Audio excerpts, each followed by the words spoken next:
예. 하나님의 백성들을 가리켜서 우리 2장 1절에도 보면은 1장에 보면은 흩어진 나그네라라고 말하고 있습니다. 1장 1절에 보면 예수 그리스도의 사도 베드로는 본도, 갈라디아, 갑바도기아, 아시아와 비두니아에 흩어진 나그네.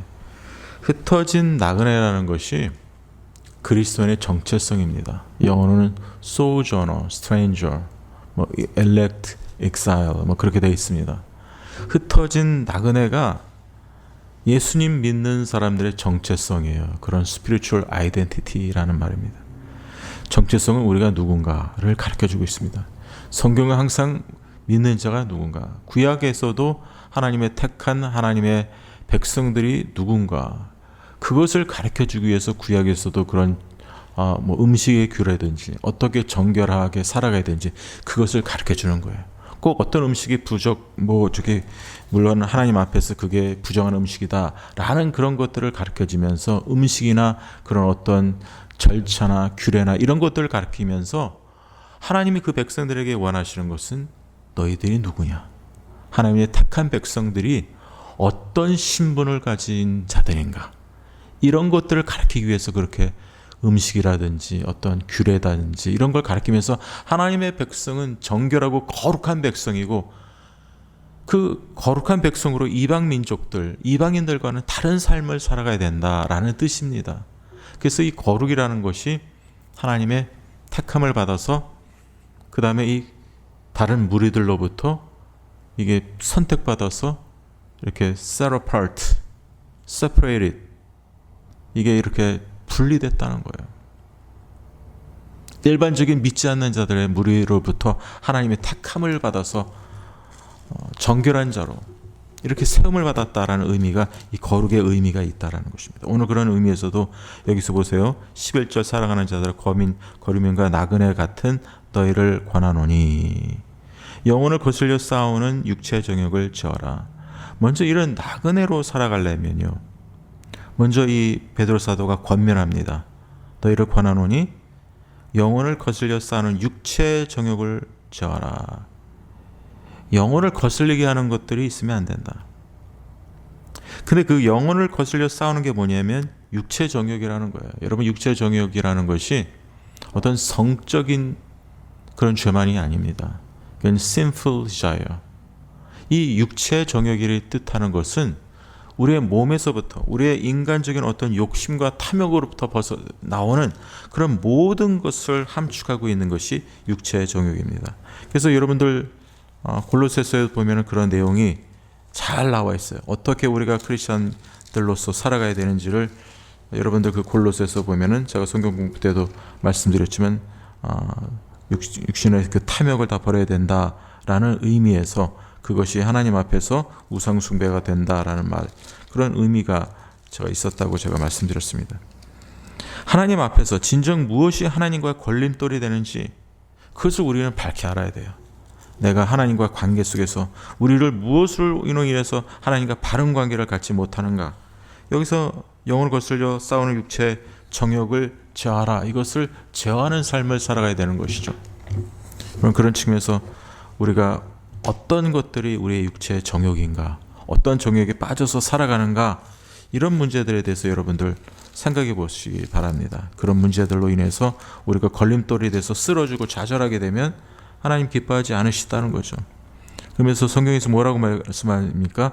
그러므로 땅에 있는 지체를 죽이라. 곧 음란과 부정과 사욕과 악한 정욕과 탐심이니 탐심은 우상숭배니라. 이 근본적으로 이 육체의 정욕은 사실 탐심으로부터 시작이 돼요. 욕심으로부터. 그런 것으로부터 시작이 돼서 하나님의 관계를 다 파괴하는 그러한 일들이 생겨진다라고 말하면서 베드로 사도는 또 부정적인 권면뿐만 아니라 긍정적으로 해야 될 것들을 말하고 있어요. 그게 12절입니다. 너희가 이방인 중에서 행실을 선하게 가져. 선한 행실. 여러분, 선한 행실 중요합니다. 믿지 않는 사람들부터 여러분 우리가 욕을 먹으면 안 되는 거예요. 예수 믿는 사람들이 어떻게 저렇게 행동을 하지? 예수 믿는 사람들이 예수 믿지 못하는 사람보다 못하네. 그리고 그런 면에서 우리가 사에서도 보면은 부정, 부조리, 부패 이런 것들이 많지 않습니까? 근데 그 중에 크리스찬이 그런 부정과 부패를 하게 되면 정말로 믿지 않는 사람이 뭐라고 하겠어요? 그러니까 이방인 중에서 행실을 선하게 가져 너희를 악행한다고 비방하는 자들로 하여금 선한 일을 보게 한다는 거죠. 항상 크리스찬을 비방하여요. 믿지 않는 사람들은 악행한다고 막 비방하는데 그들로 하여금 선한 일을 보여주게, 증거케 하는 것이 우리 크리스찬들의 사명이에요. 선한 일을 우리가 하고 있다. 예수 믿기 때문에 선한 일을 보여줘야 되는 거예요. 증거해줘야 되는 거예요. 그래서 오시는 날에 예수님이 심판하시는 마지막 날을 말하고 있어요. 예수님 언제 오세요? 오시는 날에 하나님께 영광을 돌려. 결국 하나님 심판대 앞에서 심판하신 날에 하나님이 재림하실 때 여러분 우리 하나님 앞에서 그 선한 일을 통해서 하나님께 영광 돌리게 되고 하나님 앞에 칭찬받게 되는 줄로 믿습니다. 그래서 성경 뭐라고 하고 있습니까? 너희 믿음의 확실함과 불로 연단하여도 없어질 금보다 더 귀하여 예수 그리스도께서 나타나실 때 칭찬과 영광과 존귀를 얻게 하실 것이니라. 예수님이 나타나실 때 우리 성도님들 칭찬과 영광과 존귀를 얻게 할 것이다라는 거예요. 그런 소망과 그런 믿음을 가지고 우리가 이 세상에서 살아가야 된다는 거예요. 이게 긍정적으로 여러분들이 해야 될 것입니다. 육체의 정욕을 제하고 긍정적으로 선한 일을 하나님 앞에서 우리가 사람들 앞에서 믿지 않는 사람들에서 이렇게 보여주며 증거하며 하나님께 영광 돌리는 삶을 살아가야 되는 것이 믿지 않는 자 앞에나 하나님 앞에서 우리 하나님 앞에서 그렇게 살아가야 된다는 것이죠. 그리고 또한 이 나그네의 삶은 이런 거룩한 삶을 살아가야 되는데요. 나그네의 삶은 또한 사회 속에서 우리가 순종해야 된다. 사회 질서 이런 것들을 순종해야 된다라고 말하고 있습니다. 13절에 그래서 이렇게 말씀합니다. 인간의 모든 제도를 주를 위하여 순종하되 혹은 위에 있는 왕이나 혹은 그가 악행하는 자를 징벌하고 선행하는 자를 포상하기 위하여 보낸 총독하게 하라. 왕과 총독, 위정자들, 나라를 다스리는 자들에게 순복하라, 순종하라는 거예요. 왜 그럴까요? 이것은 하나님이 그렇게 세우셨기 때문에 그렇다라고 말씀하고 있습니다. 성경에 보면은 모든 권세는 하나님으로부터 났다를 말씀하고 있습니다. 로마서 13장에 그런 말씀이 있죠. 각 사람은 위에 있는 권세들에게 복종하라. 권세는 하나님으로부터 나지 않음이 없나니 모든 권세는 다 여호와께서 정하신 것이라. 사회나 교회나 정부나 나라나 어디든지 자기에 속한 그 단체의 그런 어떤 권세나 권위는 다 하나님으로부터 났다는 거예요. 그러므로 권세를 거스리는 자는 하나님의 명을 거스리니 거스리는 자들은 심판을 자취하리라. 여러분 그 당시에 왕이 누굽니까? 순종하는 혹은 위에 있는 왕이나 총독. 여러분 그 당시에 왕은요 하나님을 경외하는 사람이 아니었어요. 네로 황제였어요. 그 총독은 네로 황제가 이렇게 파송하는 자, 보내는 자가 그 당시에 로마 총독이었죠. 그 총독의 왕으로부터 총독을 받은 사람이 그 관할 구역에서 다스립니다. 빌라도도 그런 총독이었어요. 그 시저 황제가 이렇게 보내는 그런 어떤 총독이었습니다. 근데 그런 총독이나 왕에게도 순종하라는 거예요. 어떻게 보면 이런 불의한 왕한테 순종하는 게 쉽지 않죠. 그러나 소금과 빛의 직분을 가진 하나님의 백성들은 그들에게조차도 어떤 선한 일을 보여줘야 된다는 것이죠. 물론 우리가 하나님을 믿는데 하나님을 증거하는 일에 있어서 만약 그런 왕이나 권세자들이 방해한다면 그걸 따를 필요는 없어요. 그런 테두리 안에서 우리의 믿음을 지키는 테두리 안에서 우리는 일반적인 그런 어떤 질서, 사회의 질서, 나라가 정한 어떤 규칙 이런 것들을 따라야 된다는 거예요. 그래서 예수님이 바리새인들이 와서 시험하잖아요. 동전을 해놓고 이걸 누구에게 바치냐, 시저에게 바치냐 할 때 뭐라고 했어요? 예수님이 시저의 것은 시저에게, 가이사의 것은 가이사에게, 하나님의 것은 하나님에게. 가이사 것은 가이사에게 바치라는 말은 그 세금에 관련돼서 그런 거는 너희들이 그 로마의 그런 관할 시민들, 그 백성들로서 로마의 그런 다스림을 받는 자들로서 해야 될 것은 해야 된다는 거예요. 세금을 바쳐야 된다. 그리고 그 규례를 따라야 된다. 로마의 그런 어떤 법, 규칙 이런 것들 따라야 된다라고 말하고 있는 거예요. 질서를 따라야 된다는 것이죠. 그것이 하나님의 백성들이 또한 이 세상에서 인간 정부 이런 것도 다 하나님이 세웠기 때문에 우리가 따라야 될 의무가 우리에게 주어진다라는 사실입니다. 여러분 그렇기 때문에 예수 믿는다고 이 세상 뭐 정부는 필요 없어 내 마음대로 해 그러다가 괜히 잘못돼가지고 법 규칙을 규례를 우리가 지키지 않을 때 큰 불상사가 오지 않습니까? 그래서 어떤 잘못된 이걸 잘못 이해하는 이단자들은 군대도 갈 필요 없어 하고 군대 안 가다가 결국 감옥에 가게 되고 여러분 그런 일이 생기지 않습니까? 여러분 그런 측면에서 여기서 이 모든 제도를 주를 위하여 여기 보면 그 왕에게 총독에게 순종하는 이유도 주를 위하여 주님 때문에 그렇게 한다는 거예요. 주님을 믿기 때문에 주의 백성이기 때문에 주님을 위하여 그렇게 하게 되면 어기게 되면 결국 예수님이 믿는 사람이 왜 저래 하고 주님한테 먹칠을 하는 거예요. 주님의 영광을 가리는 것이죠. 그래서 주를 위하여 본이 되라 이런 것이죠. 주를 위하여 순종해야 된다는 것이 우리 크리스찬의 자세다. 모든 제도를 항상 기억할 것은 주님 때문에 주를 위하여 우리가 본이 되는 의미에서 왕이나 총독에게 우리가 순종해야 된다라고 말하고 있습니다. 그리고 그 이유가 15절 말씀하고 있어요. 곧 선행으로 어리석은 사람들의 무식한 말을 막으시는 것이라. 이 무식하다는 것은 하나님을 인정하지 않는 자들입니다. 하나님을 모르는 자들입니다. 하나님을 모르는 자들이 막 주장하고 말하는 것을 그 어리석은 사람들의 그런 무식한 말들, 그런 하나님 인정하지 않는 사람들의 말을 하나님이 막으시게 하는 거예요. 왜요? 어떻게? 선한 일을 하고 그 제도나 그 왕이나 총독한테 잘 순종하고 법규를 잘 따르고 법을 질서를 잘 따르는 그런 시민으로 살아가는 그 모습을 보면서 결국 무식한 자들, 하나님을 모르는 자들의 그 비방하는 말을 막으시려고 한다라는 것입니다. 그것이 우리의 믿는 자들의 그런 자세예요. 본보기의 자세다라는 것을 가르쳐주고 있는 것입니다. 그래서 16절에 이렇게 말씀하세요. 너희가 자유가 있으나 그 자유로 악을 가리는 데 쓰지 말고 오직 하나님의 종과 같이 하라. 여러분 우리가 자유가 있대요. 여러분 자유가 있습니까? 언제 자유가 생기셨어요? 어떤 분들도 이런 말씀을 하세요. 예수 믿는데 막 우리가 봉사도 열심히 해야 되는데 너무 막 막 봉사하는데 이제 부담감을 느끼는 사람들한테 흔히들 그런 말 합니다. 뭐라고 하냐면 자유하세요. 주님 안에서 자유하세요. 이렇게 자유하라는 말을 잘해요. 그것이 잘 들어보면 맞는 말 같은데 틀린 말이에요. 그리스도의 자유가 과연 무엇일까요? 우리가 언제 자유를 얻었나요? 여러분 우리는 본래 자유가 없었던 사람들이에요. 우리는 죄의 속박에 갇혀 있었던 자예요. 죄의 종로로 됐던 자예요. 여러분 죄의 종로로 됐던 자가 무슨 자유가 있겠습니까? 죄를 따라서 살아갔던 그런 삶밖에 살지 못했어요. 죄에게 순종하는 자들이었습니다.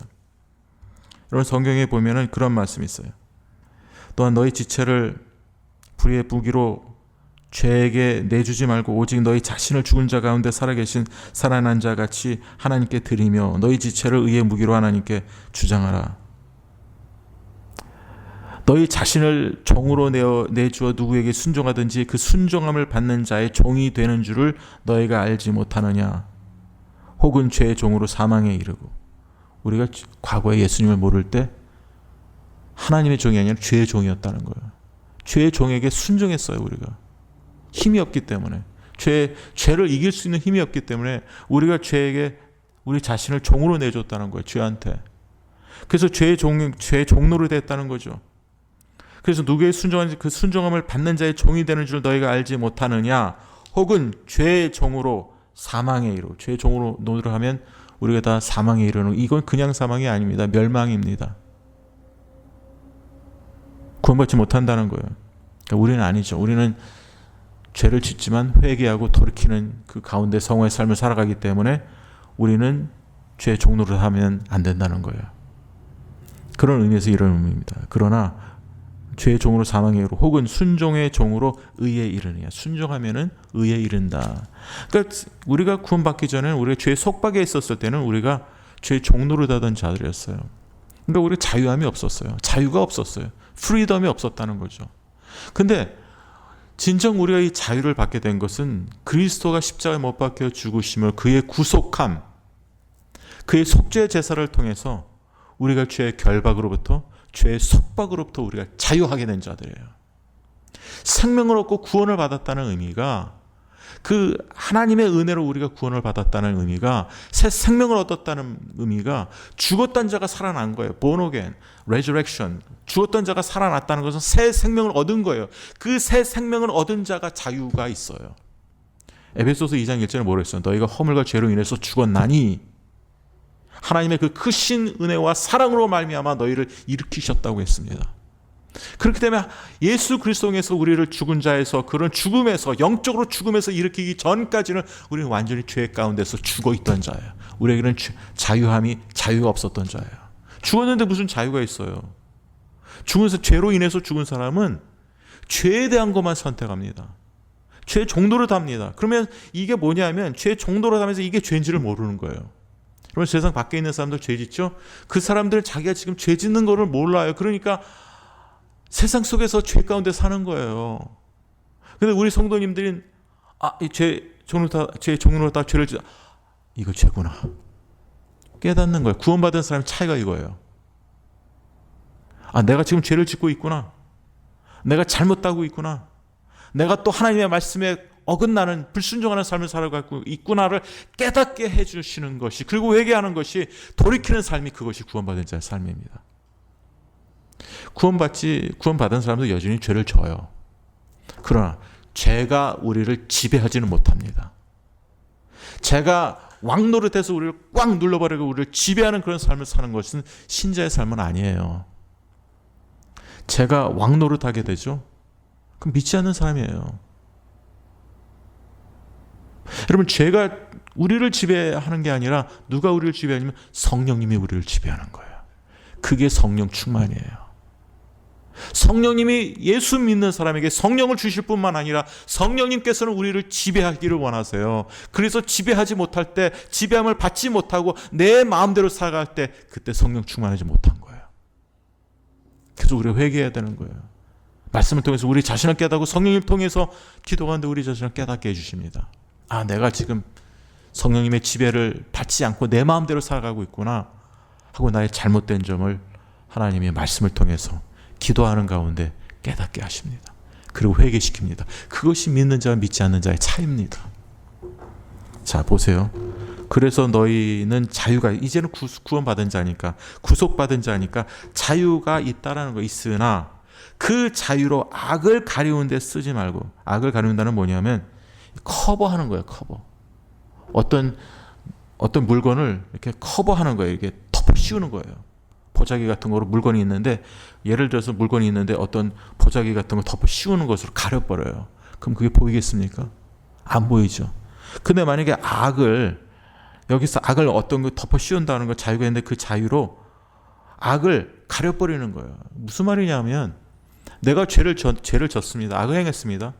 근데 내가 자유가 있다고 그걸 덮어 씌워버리는 거예요. 죄로 안 보는 거예요. 죄인데 내가 하나님 앞에서, 내가 하나님을 향해서 내가 좋은 일, 선한 일, 순종도 할 수 있고 선한 일도 하고 악한 일도 할 수 있어. 내가 freely, 내가 자유롭게 모든 것을 할 수 있어. 나에게 그런 자유가 있어서 죄를 질 수도 있고 죄를 짓지 않을 수도 있어. 만약에 우리에게 그렇게 자유를 생각한다면 잘못 생각하고 있다는 거예요. 여러분, 그래서 여러분 제가 예전에도 말씀드렸지만, 우리가 요한일서에서도 뭐라고 말씀할까? 죄에 대해서 뭐라고 말할까? 만일 우리가 죄가 없다고 말하면 스스로 속이고, 여러분들이 죄가 없다면 저나 여러분들이 다, 우리가 다 속이는 거예요. 그래서 다윗도 밧세바를 취하고 간음 사건 했을 때 나단 선지자가 그에게 와서 딱 지적했을 때 회개합니다. 고백합니다. 자기가 죄인이라고 고백합니다. 그게 사울 왕과 다윗의 차이예요. 여러분, 다윗을 어떻게 저 사람이 하나님을 경외하는 자가 저 모양 저 꼴이냐라고 여러분들이 성경을 보면 잘못 보시는 거예요. 왠지 아세요? 그 다윗의 추악한 죄나 우리 하나 똑같다는 거예요. 성경의 관점은 그거예요. 그러나 믿지 않고 저주받고 멸망당한 사람과 다윗의 차이는 뭔지 아세요? 다윗은 자기의 죄를 인정했다는 거예요. 하나님이 이 시대에 살아가는 우리에게도 하나님 앞에서 죄를 진 죄인들이 다윗처럼 하나님 앞에서 그 말씀에 입각해서 제가 죄인입니다라고 고백하고 회개하고 돌이키기를 원하신다는 거예요. 그래서 여러분 예레미야라든지 그 호세아서라든지 그 후반기에 그 선지서 대선지서 소선지서에 보면 하나님이 그 죄에 대해서 항상 말씀하고 있는 것이 죄를 깨달으라는 거예요. 그리고 돌이키라는 거예요. 그리고 사죄의 은총, 사죄의 은혜를, 용서함을 받으라는 거예요. 그게 하나님의 그 처절히 선지자를 통해서 말씀하시는 외침이라는 거예요. 그러니까 여러분 그렇게 하나님 앞에서 회개하고 하나님의 관계가 회복되면 됐지, 다윗을 볼 게 아니에요. 여러분, 다윗은 회복된 사람이에요. 다윗은 구원받은 사람이에요. 우리도 그렇게 회개하고 구원받고 그렇게 하나님의 관계가 회복되어지는 걸 하나님이 원하시는 의미에서 그런 이그젬플을 우리에게 다 주시는 거예요. 그래서 구약이 우리의 본보기가 된다고 고린도전서 10장에 나오지 않습니까? 우리의 거울이 된다는 거예요. 그래서 우리가 범죄하지 아니하면 범죄하지 아니하였다 하면, 만일 우리가 범죄하지 아니했다 하면 하나님을 거짓말하는 이로 만드는 것이니, 우리는 하나님을 거짓말하는 자로 만들면 안 될 줄 믿습니다. 그건 정말로 잘못된 거죠. 여러분, 여기서 다시 돌아옵니다. 너희는 자유가 있으나 그 자유로 악을 가려는데 죄를 죄로 보지 않는, 이런 걸 말하는 거예요. 그 자유로 악을 도모하고 악한 죄를 지면 안 된다는 거죠. 타협하고 저스티파이하고 정당하고 죄를 졌는데, 악을 졌는데 이거 죄가 아니야, 이렇게 하면 안 된다는 거예요. 그거를 덮어 씌우면 안 된다는 거예요. 오직 하나님의 종과 같이 알아. 자, 그러면 우리 성도님, 종이 뭐예요? 종이 자유가 있나요? 종은 자유함이 없어요. 그 당시에 로마 시대, 로마 시대뿐만 아니라 그 구약에 나타난 그 종들은요, 자유가 없어요. 자유는 종 아닌 사람들이 가지고 있고, 종은 사생활이 없어요. 자기 주인한테 왜 이러니, 좀 기다리세요, 내가 좀 뭐 해야 될 것이 있기 때문에 좀 내가 이거 다 하고 난 다음에 주인님이 말하는 말을 내가 듣겠습니다. 난 지금 좀 시간이 없어서 좀 바빠요 라고 종이 그렇게 말할 수 있나요? 종이 그렇게 말하면 종은 잘못하면 얻어맞고 구타를 당합니다. 그리고 잘못하면 죽어요. 이 종이 내 말을 안 듣네. 여러분, 종은 사생활이 없어요. 자기의 권리가 없습니다. 자기의 자유의 권한이 없는 게 종이에요. 근데 여기서 보면은 자유로 악을 가려는 데 쓰지 말고 너의 자유를 위해서 그런 죄와 타협하면서 죄를 짓지 말고, 이 말입니다. 오직 하나님의 종과 같이 하라. 하나님의 종으로서, 하나님의 종으로서 하라는 거예요. 그 하나님의 종은 뭐예요? 우린 종이잖아요. 우린 자유가 없는 거예요. 그 종을 우린 스스로 포기한 자입니다. 아니, 우리 자유 있어요. 거듭났기 때문에. 그러나 하나님이 주신 우리 자유를 스스로 하나님께 포기하고 우리가 스스로 하나님의 종이 된 자들이에요. 그게 여러분과 저입니다. 여러분, 하나님의 종으로 사는 삶은, 내가 하나님 이거 하겠습니다, 내가 하나님 저거 하겠습니다, 좋은 것도 하고 나쁜 것도 하겠습니다, 내가 죄를 질 수도 있고 죄를 짓지 않을 수도 있습니다, 하나님 위해서 선한 것도 하고 또 죄도 질 수도 있습니다, 이것이 아닙니다. 죄도 짓고 죄 짓지도 않고 다 할 수 있습니다, 저에게 그러한 자유함이 있습니다라고 말하는 게 아니에요. 종은 그리스도께 순복하는 거예요. 하나님께 순복하고 순종하고 복종하는 겁니다. 하나님의 뜻을 위해서. 그러니까 이 자유라는 것은 하나님 안에서 살 때만이 갖는 자유입니다. 하나님의 뜻대로 순종하는 가운데 갖고 있는 자유입니다. 이게 크리스천의 자유예요. 내 마음대로 살고 싶어하는 자유는 그게 자유가 아니에요. 여러분, 사도 바울이 어떤 자유를 가지고 살았나요? 자기가 하고 싶은 대로 살았나요?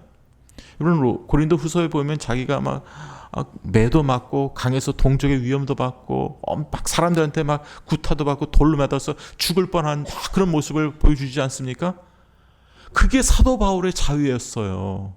오직 주님을 기뻐하시는 그 일을 위해서 열심히 애쓰고 순종하며 살아가는 거, 그것이 사도 바울의 자유인데, 사도 바울이 나중에 그 아그리파 왕인가 누구 앞에서 그랬잖아요. 내가 이렇게 결박되지 않은 거, 이 결박된 거 말고 다 나와 같이 되기를 원한다 라고 고백하지 않았습니까? 자기가 결박된 거 외에 다 자기가 지도기를 원한다는 거예요.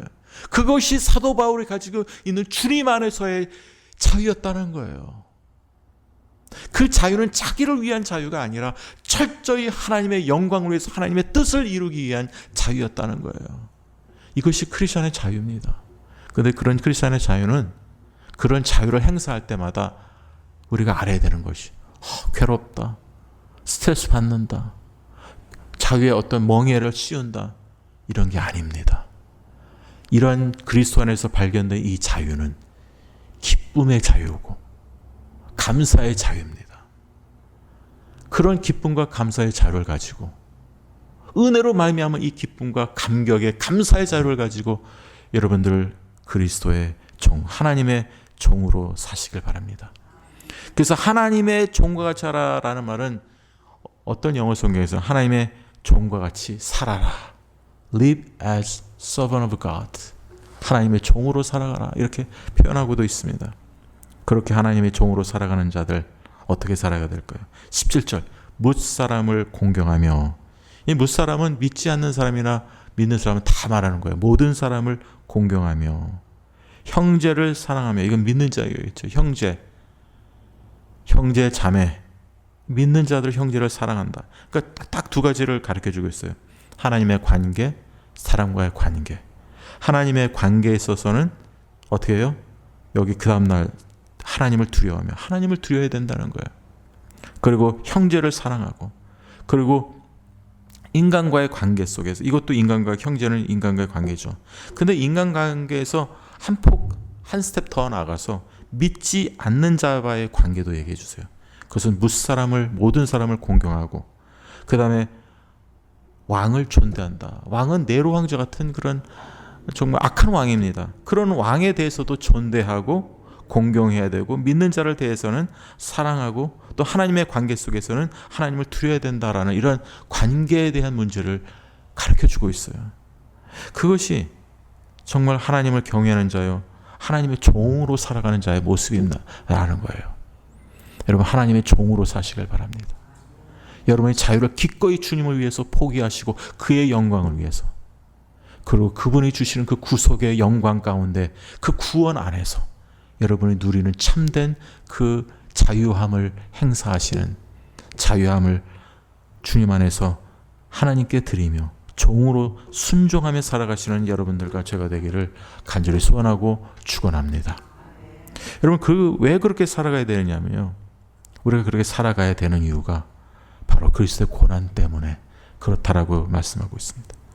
18절은 사관들아 범사에 두려움으로 주인들에게 순종하되, 이제는 종들에게 말합니다. 주인들에게 순종하고 선하고 관용하는 자들에게만 아니라 또한 까다로운 자에도 순종해야 된다. 여러분, 사람들은 그 당시에 이 참 사회가 어려웠던 사회입니다. 종들이 핍박받고 탄압받고 압박을 받는 사회였죠. 그런데 그런 가운데서도 까다로운 자기들의 주인한테도 순종해야 된다.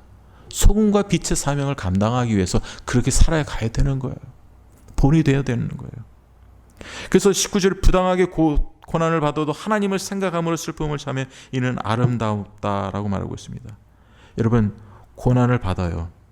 우리 크리스천도, 종들뿐만 아니라 우리들도 고난을 받을 수 있습니다.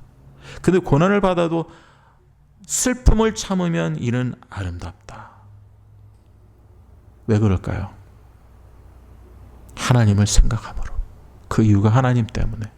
아까도 주를 위하여 순종하되, 모든 제도를 주를 위하여, 주님이 먼저입니다.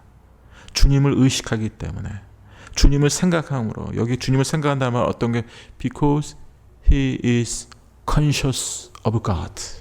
하나님을 의식하기 때문에, 하나님을 의식하기 때문에, 생각하기 때문에 여러분, 고난을 받아도 슬픔을 참고 인내한다면 이는 아름다운 거예요.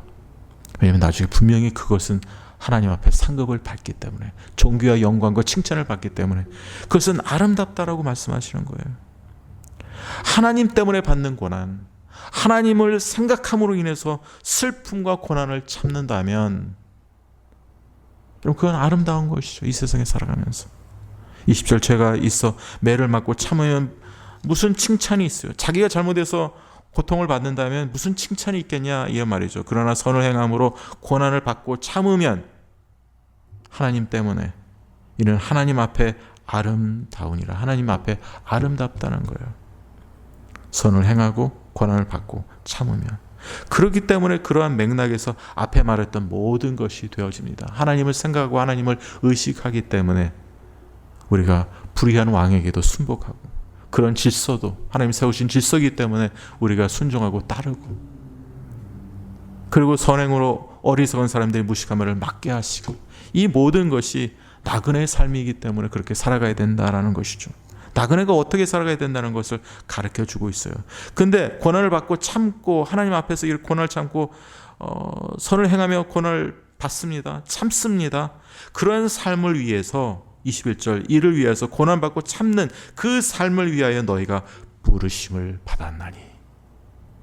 여러분, 우리가 고난받고 참는데 이는 하나님 앞에서 아름답다고 합니다.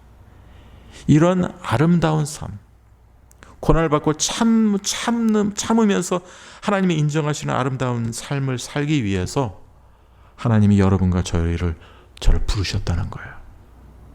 이걸 많은 사람들이 기억하지 못하면, 예수 믿기만 하면 나에게 좋은 일이 생긴다, 예수님 믿기만 하면 나에게 축복받는다는 말만 생각하는 거예요. 여러분, 예수 믿을 때 때로는 어려운 일도 생기고 고난도 받고 힘든 일이 생깁니다. 그런 가운데 생각하시는 것이 우리가 이를 위하여 우리가 부르심을 받았다는 사실입니다. 그리고 이를 위하여 부르심을 받았을 때 항상 생각해야 되는 것이 이것이 하나님 앞에서 아름답다라는 사실입니다. 많은 사람이 고난받고 힘들 때, 고통받을 때 하나님이 나를 부르셨기 때문에 그렇게 됐겠지라고는 생각하지만, 그것이 하나님 앞에서 아름다운 모습이다, 아름답고 칭찬받을 일이다라는 것을 생각을 못한다는 거예요. 하나님이 어떻게 보실까? 이를 위하여 너희가 부르심을 받았으니 그리스도도 너희를 위하여 고난을 받으사. 근데 먼저 그리스도께서 여러분과 저를 위하여 고난을 받으셨습니다. 그래서 너희에게, 우리에게 본을 보이셨다는 거예요. 따라오라고. 예수님이 십자가를 지고 예수님이 골고다 언덕에서 십자가 못 박혀 죽기까지 순종하고 죽으셨지 않습니까? 그 예수님의 고난의 현장을 이렇게 보여주시면서 죽으시고 대속해 주신 것이 우리도 크리스찬의 삶이 어떠한 것임을 우리에게 보여주셨다는 거예요. 본을 끼쳐서 그 자치, 그 발자취를 따라오게 하려 하셨느니라. 본을 끼쳐, 그냥 본을 끼친 이유가 뭐라 그랬어요? 그 자치를 따라오게 하려 하셨느니라. 따라오게 하기 위해서 예수님이 먼저 그렇게 고난을 받으셨다는 거예요. 그것이 예수님의 대속적인 고난이요, 고통이요, 죽으심이었다는 사실입니다. 22절, 그는 어떻게 고난 받으셨어요? 그는 죄를 범하지 아니하셨어요. 그 입으로 거짓도 없으셨어요. 죄를 짓지 않았죠. 그리고 그 입으로 악한 말도 거짓도 하지 않으셨어요. 그 고통을 받을 때 욕을 당하셨어요. 근데 욕하지 않으셨어요. 맞대어 대응하지 않았다는 거예요. 원수로 생각하고 원수 같겠다, 내가 원수 같겠다, 내가 악한 말을 할 수도 있었어요. 예수님이 욕받고 막 매질하고 막 채찍질 맞을 때 다른 사람들 같은 욕을 할 수 있었겠죠. 근데 예수님 묵묵히 참고 인내하고 욕하지 아니하고 그거에 대한 반응을 하지 않았다는 거예요. 그것이 예수님이 고난받은 자의 자세였다는 거예요. 인내하는 모습이었다는 거예요. 그 인내하는 모습이 우리들도 보고 그 발자취를 쫓아야 된다는 거예요. 고난을 당하시되 위협하지 아니하시고, 고난을 당하셨지만 다른 사람한테 위협하고 반격하지 않고 이 고난을 자기가 꿋꿋이 침묵으로 참았다, 위협하지 아니했다. 그리고 어떻게 하셨어요? 오직 공의로 심판하시는 이에게 부탁하시며, 공의로 심판하시는 이, 하나님께 부탁했다는 말은 하나님께 모든 것을 맡겼다는 거예요. 하나님께 모든 것을 신뢰했다는 거예요. 예수님은 자기의 그 고난을 받으면서도 그 누구나 사람들에게 원망하거나 그들을 탓하거나 그를 원수 같겠다는 생각을 하지 않으시고 인내하면서 모든 것을 공의로 심판하시는 이에게 모든 것을 맡기시고 신뢰하셨다는 거예요. 그런 의미가 부탁하셨다는 거예요. 그럼 우리도 때로는 어렵고 힘들 때 있어요. 답답할 때 있어요. 고통을 느끼고 정말 여기서 나와 있는 것 좀 고난, 고통, 아픔을 느낄 때 있어요. 그때 여러분 사람들한테 말한다고 풀어지는 게 아니에요. 사람은 일시적으로 이해는 할 수 있어요. 그러나 그렇게 괴롭고 힘들 때마다 우리가 해야 될 게 뭐냐면 주님께 맡기셔야 돼요. 주님을 의탁해야 돼요. 주님께 신뢰해야 돼요. 그리고 내 사정을 다 아시는 그분께 아뢰야 돼요. 고백해야 됩니다. 그분께 알리세요. 아뢰세요. 내 사정을 좀 알아주시달라고 그분께 모든 것을 맡기며 의뢰하며 도와달라고 기도해야 되는 것이 우리 믿는 자가 하나님 앞에서 하나님을 신뢰하며 의탁하고 부탁하는 우리의 자세가 되어야 될 줄로 믿습니다. 자, 24절에 보면 예수님의 사역에 대해서, 속죄의 사역에 대해서, 속죄 제물로 드리신 예수님의 모습에 대해서 이렇게 말씀하고 있어요. 친히 나무에 달려 그 몸으로 우리의 죄를 담당하셨어요. 우리의 죄를 다 짊어지셨어요. 우리의 죄가 그분께 다 전가됐다는 말이죠. 그분이 우리의 죄를 다 짊어지시고 죽으신 거예요. 그래서 나무에 달려서 고통받으시고 죽으신 거예요. 자기 자신을 위해서 한 게 아니에요. 예수님은 죄가 없으시기 때문에, 하나님이시기 때문에 이는 우리로 24절 이는 우리로 죄에 대하여 죽고, 여러분 구속받았다는 게 뭐냐면 죄에 대해서 죽는 거예요. 아까 말씀드렸죠. 죄가 우리에게 왕노를 하지 못하고, 죄가 우리를 죄를 짓습니다. 그러나 죄가 우리를 왕노릇 하지 못하고 완전히 죄의 지배 가운데 있어서 거기서 헤어나지 못하고 죄로 인해서 멸망받지 않게 하신다는 거예요. 그게 우리가 죄에 대해 죽고 깨닫는 거예요. 아, 이 죄에 대해서 내가 죽은 자지. 그렇기 때문에 내가 죄에 대해서 순종할 수 없지. 그러니까 의에 대해서 내가 순종해야지. 하나님의 말씀에 순종해야지. 그것이 의에 대하여 살게 한다는 거예요. 우리는 의를 받은 사람입니다. 예수님 때문에 그의 의가 우리에게 전가된 자입니다. 우리의 죄는 다 그분이 다 맡아 가지셨어요. 짊어지셨어요. 그리고 그의 의가 우리에게 덧입혔습니다. 그 의를 받은 사람은 어떻게 살아가야 될까요? 그 의를 받았어요. 의롭다함을 받았어요. 근데 의롭다함을 받았어. 그거를 끝납니까? 의로운 자로 살아가야 되지 않습니까? 그런 의미에서 여기서 뭐라고 하면서 의에 대하여 살게 하여, 그 의롭다함을 받은 우리가 이제 의에 대하여서 살아가는 그런 하나님의 의로 덧입은 자의 삶을 살아간다는 거예요. 죄에 대해서는 죽고 의에 대해서 살게 하시면 그것이 여러분과 접니다. 다른 사람의 스토리가 아닙니다. 이것을 못 믿으면 여러분만 손해예요. 정말 여러분이 예수님을 믿으면 이걸 믿으셔야 돼요. 우리 교회 성도님들 이것을 믿을 줄로 믿습니다. 여러분을 죄에 대해 죽고 의에 대해 살게 하려 하심이라. 여러분 이것이 우리의 모습입니다. 그래서 그가 채찍에 맞음으로 고통받음으로 어떻게 해서 너희가 나음을 얻었나니. 그래서 여러분과 제가 나음을 받은 거예요. 진정한 힐링, 치유가 영적, 육적으로 일어난다는 거예요. 특별히 여기서는 영적인 문제죠. 우리의 영혼이 구원을 받았다는 측면에서 우리가 나음을 받았다는 거예요. 그래서 그 다음 절이 너희가 전에는 양과 같이 길을 잃었더니, 양과 같이 길을 잃었습니다. 타락했습니다. 죄 가운데 살았습니다. 그러나 이제 어떻게 됐습니까? 전에는 양과 같이 길을 잃었고 구원받지 못한 자고 죄에 대해서 완전히 살아있던 자들 아니었습니까? 근데 이제는 너희 영혼의 목자와 감독 되시니 누구예요? 예수님이죠. 예수님께 돌아왔느니라. 예수님께 돌아온 자로, 하나님과 관계가 바로 된 자로, 하나님 앞에서 성화의 삶을 사는 자로, 하나님 앞에서 진정 회개를 하고 순종하는 자로 돌아왔다는 거예요. 그것이 하나님 관계 속에서 우리가 하나님께 돌아왔다는 의미입니다. 이제 돌아온 자가 누구예요? 이 땅에서 나그네로 사는 거예요. 이 땅에서 그렇기 때문에 여러분 이 땅에 소망 너무 두지 마세요. 이 땅에서 대박 얻으려고 하지 마세요.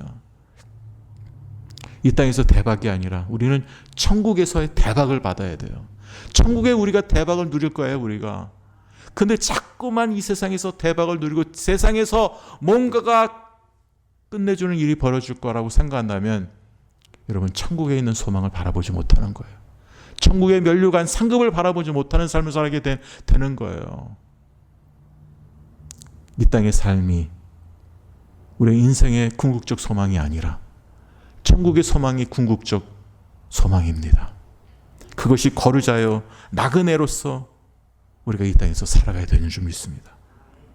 나그네로 우리가 하나님 앞에서 선한 일을 하고 육체의 정욕을 제거하고 모든 제도에 순복하며 하나님이 주신 자유로 하나님의 종으로 살아가며, 왜냐하면 그리스도의 고난을 기억하고 그의 고난을 따라가는 그리스도의 본을 쫓아가는 자로서 살아가야 되기 때문에, 그래서 예수님이 이 땅에 오셔서 우리를 대신해서 고난을 받으시고 우리에게 본을 보이신 것입니다. 그를 쫓아가는 삶이 때로는 힘들고 때로는 우리도 똑같이 우리에게 고난이 있고 고통이 있고 슬픔이 있을 수 있어요.